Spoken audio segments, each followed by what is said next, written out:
The flashing lights of the police cruiser cut through the darkness, illuminating the rain-slicked highway. Officer Mark Harris stepped out of his car, his hand resting on the holster of his gun as he approached the vehicle he had just pulled over. It was a routine traffic stop, or so he thought.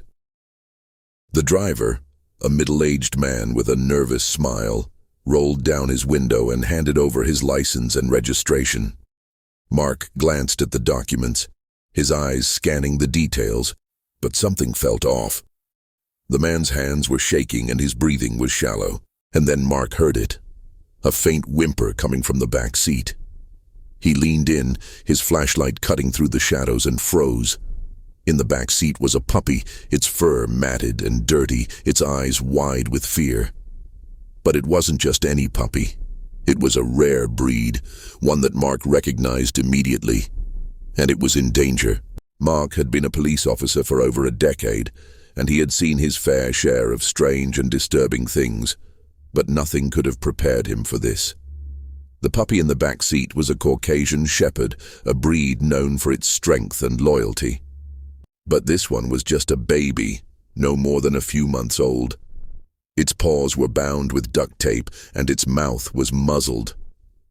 Mark's heart ached as he looked into the puppy's eyes, seeing the fear and confusion reflected there. He knew he had to do something.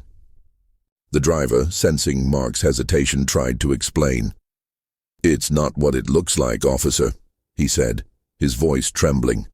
"I found it on the side of the road. I was just trying to help." Mark didn't believe him. There was something about the man's demeanor, the way he avoided eye contact, that set off alarm bells in Mark's mind.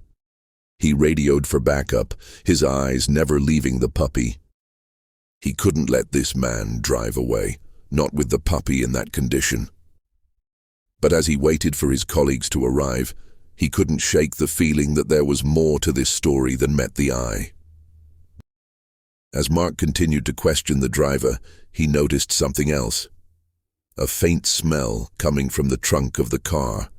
It was a sickly, sweet odor, one that made his stomach churn. He asked the man to open the trunk, but the man refused, his face turning pale. Mark's suspicions grew. What was in the trunk? And why was the man so desperate to keep it hidden? The backup arrived, and Mark's colleagues surrounded the car, their weapons drawn. The driver, realizing he was outnumbered, finally relented and opened the trunk. What Mark saw inside made his blood run cold. The trunk was filled with cages, each one containing a different animal, dogs, cats, even a few exotic birds. They were all in terrible condition, their eyes hollow and lifeless. It was a scene straight out of a nightmare. Mark's heart broke as he looked at the animals, knowing that they had been through unimaginable suffering. But there was no time to grieve. He had to act fast. He called for animal control and began the process of freeing the animals from their cages. The puppy in the back seat was the first to be rescued, its tiny body trembling as Mark gently removed the tape and muzzle. It looked up at him with trusting eyes, as if it knew he was there to help. As the animals were being cared for, Mark turned his attention back to the driver. He demanded answers, but the man remained silent, his face a mask of guilt and shame. It wasn't until Mark threatened to charge him with animal cruelty that the man finally broke down and confessed. He was part of a larger network of animal traffickers responsible for smuggling rare and exotic animals across state lines. The puppy in the back seat was just one of many victims. Mark's heart sank as he listened to the man's confession. He had always known that animal trafficking was a problem, but he had never imagined it was this bad. He felt a surge of anger and helplessness, knowing that there were countless other animals out there suffering the same fate. But he also felt a sense of determination. He couldn't save them all, but he could start with this one.